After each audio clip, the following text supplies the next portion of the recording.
स्वर्ग होते हैं।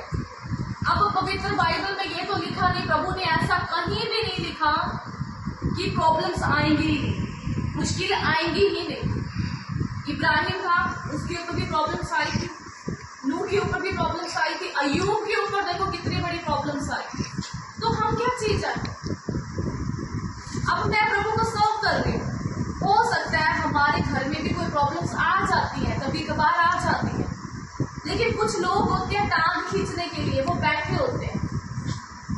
क्यों? क्योंकि देखा होता है उन लोगों ने कि ये तो प्रभु की महिमा ही बहुत करते हैं, ये तो प्रभु का गुणगान ही बहुत करते हैं, और हम करें भी क्यों ना करें हम, जब हमारा प्रभु है ही इस लायक, वो स्तुति के लायक है ना, वो अपनी महिमा कराने के लायक है, तो हम क्यों ना करें। हाँ, उसने मुर्दे जिंदा किए, उसने कोड़ियों को शुद्ध किया, उसने चंगे किए, लंगड़ों को उसने दौड़ाया, और जैसा उसने कहा कि जैसा काम उस वक्त होता था जब प्रभु यीशु मसीह हमारे लिए इस धरती पर आए, तो प्रभु ने कहा वैसे काम मैं आज भी करने की सामर्थ्य रखता हूँ। तो बाइबल में ऐसे तो लिखा नहीं है कि अगर तुम मुझे मानोगे, तुम मुझे टाइम दोगे तो मैं प्रॉब्लम्स नहीं आने दूंगा। बाइबल में लिखा है कि धर्मियों के ऊपर विपत्तियां आती हैं, लेकिन प्रभु क्या कहता है, कहते मैं हर एक विपत्तियों से तुम्हें छुड़ा लूंगा। Hallelujah, hallelujah. तो छुड़ाता कौन है? वो हमारा परमेश्वर। अगर हमारे जीवन में विपत्तियां ही नहीं आएंगी, प्रॉब्लम्स नहीं आएंगी, तो हम परखेंगे कैसे परखे जाएंगे हम?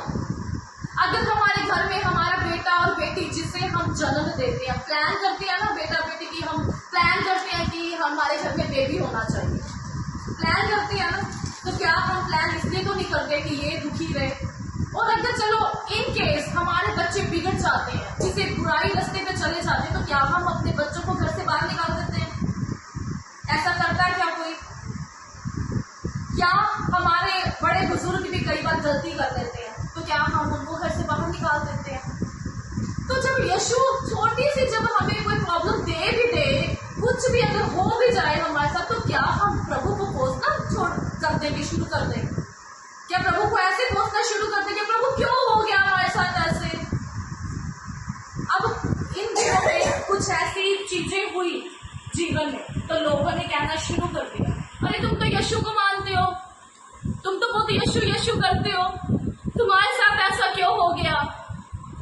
तुम्हारा यीशु तो मुर्दों को जिंदा करता है, उसने क्यों नहीं बचाया तेरे परिवारों को, उसने क्यों नहीं बचाया, उसने ऐसा क्यों होने दिया?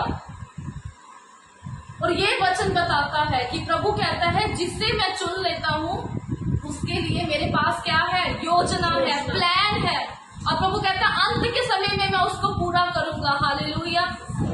इसका मतलब क्या है कि प्रभु हमें प्रेम करता है, इसलिए वो छोटे छोटे दुखों को देखकर हमें जानने की कोशिश करता है कि ये मुझे कोसती है कि अभी भी मेरे साथ वफादार है, अभी भी मुझसे प्रेम करती है।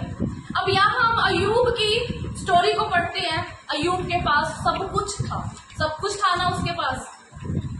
जिसको ये डाउट है ना कि मसीह में आने वाले लोगों बहुत यीशु यीशु करते हैं, उनको कुछ हो नहीं सकता, मैं उनको एक एडवाइस देना चाहती हूँ कि प्लीज आप बाइबल को पकड़ें और अय्यूब की पत्री को रीड करें कि कैसे वो एक धर्मी इंसान था, लेकिन उसका one by one, step by step सब कुछ उजड़ गया था। लेकिन वो ऐसा धर्मी इंसान था, उसने कभी भी प्रभु को कोसा नहीं, कभी उसने कुछ नहीं कहा। उसने सिर्फ यही कहा, कहता उसका था, उसने वापिस ले लिया, उसका नाम मुबारक है। उसके बाद भी उसकी परीक्षा खत्म नहीं हुई, फिर भी वो प्रभु का नाम लेता रहा, उसकी महिमा करता गया।